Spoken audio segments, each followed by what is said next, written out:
मोक्ष मार्ग में चलने वाले या भगवत प्राप्ति के मार्ग में चलने वाले साधु जनों का, भक्तों का पहला पड़ाव होता है कि अपनी निष्ठा परिपक्व करे। पहला कदम मजबूती है कि अपनी निष्ठा परिपक्व करे। कोई तुम्हें साथ नहीं देगा, कोई तुम्हारा इस मार्ग में मित्र नहीं होगा। जिसको मित्र बनाओगे वो घसीट लेगा प्रपंच की तरफ। आपको अकेले चलना है। आज तक का पूरा खुद का अनुभव है, इस मार्ग में अकेले चलना है। इस मार्ग में हमको मरना है।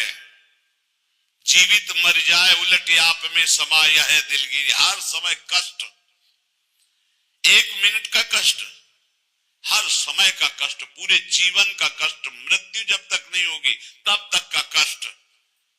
लेकिन उस कष्ट से न उदास, न निराश, न हताश, पूरे जीवन की बात है।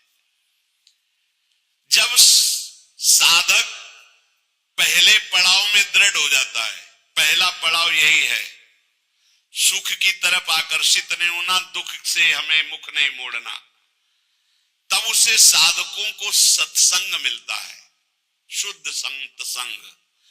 उस संत संग से शुभेच्छा जागृत होती है, मुझे भगवत प्राप्ति करनी है। पहला पड़ाव तुम्हें सुख घसीटेगा, कदम नहीं बढ़ा देना सांसारिक सुख की तरफ। दुख तुम्हें भयावह लगेगा, कदम उसी की तरफ बढ़ाना।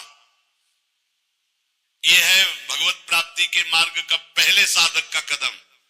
पकड़ो, सुख घसीटेगा, सुविधाएं घसीटेंगी, सुख सुविधा की तरफ कदम नहीं बढ़ाना। दुख घसीटेगा, भयावह दिखाई देगा, चलो दुख की तरफ चलो। और जिसने दुख की तरफ कदम बढ़ा दिया भगवत मार्ग में, वो महासुख को प्राप्त हुआ। दूसरा उसको क्या संत संग मिलता है, विशुद्ध संत संग। उससे शुभेच्छा जागृत होती, अशुभ कर्मों का त्याग और भगवत प्राप्ति की प्रबल इच्छा। ऐसे पुरुष को प्रापंचिक रिश्ते, नातेदारों से बैठकर बात करना, है सब कुछ अच्छा नहीं लगता। पहला पड़ाव, भोगों की सुविधा मिलेगी उसकी तरफ से ना बोलना है। दुख है परमार्थ में, ये दिखाई दे रहा है आपको, लेकिन दुख नहीं, महासुख है। जैसे संसार में सुख है ये दिखाई दे रहा है, लेकिन भगवान कह रहे दुखालय है, इधर सुख नहीं है। परमार्थ में दुख दिखाई दे रहा है, लेकिन इधर महासुख है, इधर कदम बढ़ाओ परमार्थ की तरफ। दूसरा, जो ही कदम बढ़ाओगे तो सच्चे संतों का संग मिल जाएगा, पहचान, शुभेच्छा जागृत हो जाएगी, पापाचरणों का त्याग और भगवत मिलन की, शुभ कर्मों की अंदर प्रबल इच्छा जागृत होगी। तीसरा, उसे बद्ध पुरुषों का संग अच्छा नहीं लगेगा। ये रिश्तेदार, नातेदार, सांसारिक भोगों में फंसे हुए लोग, ये अच्छा नहीं लगेगा। भले वो संसार के बीच में रह रहा है, लेकिन उसको इनसे प्रपंच की बातें करना, संसार के लोगों की रिश्ते नाते की बातें, ये अच्छा नहीं लगता।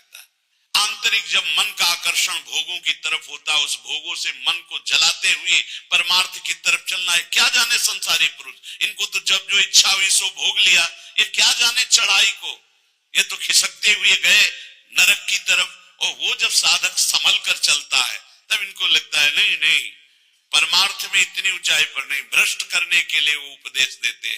तो बद्ध पुरुषों का संग ऐसे साधकों को अच्छा नहीं लगता। उसको अच्छा लगता है भगवत प्रेमी महात्माओं का संग, भगवत मार्ग की चर्चा करने वाले, कैसे हम माया पर विजय प्राप्त करें, कैसे भगवान से अनुराग प्राप्त करें।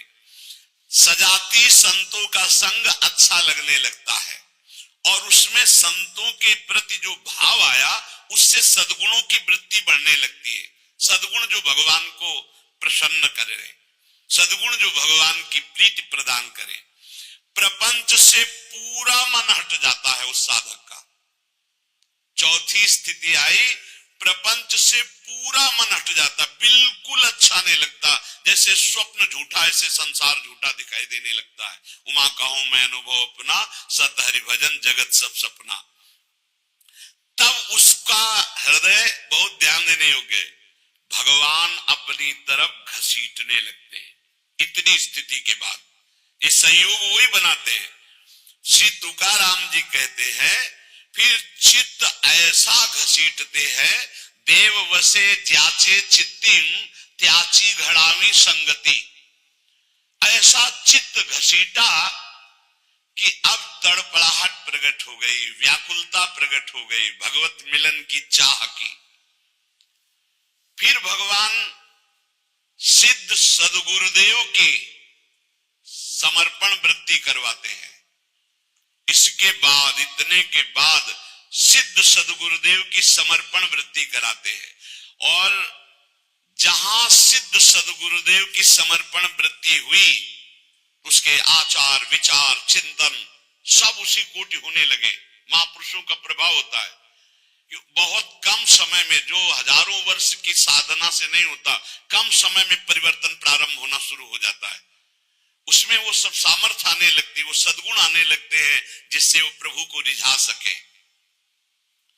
श्री तुकाराम जी कहते हैं, फिर ऐसे जब महापुरुष का संग लाभ हुआ तो अवलंब दृढ़ हो गया, शरणागति पुष्ट हो गई, आत्मसमर्पण पुष्ट हो गया। उसके अंदर ये बातें आने लगी। उपास्य, जो संप्रदाय अनुसार इष्ट देव प्राप्त हुए, उन इष्ट देव में सर्वभाव, श्री राधा वल्लभ मेरो प्यारो, जैसे यहां कह रहे पंढरपुर निवासी पांडुरंगा में पूर्ण आसक्ति, ऐसे वृंदावन निवासी श्री राधा वल्लभ लाल में पूर्ण आसक्ति। बस राधा वल्लभ लाल को हृदय ध्यान मुख नाम मेरो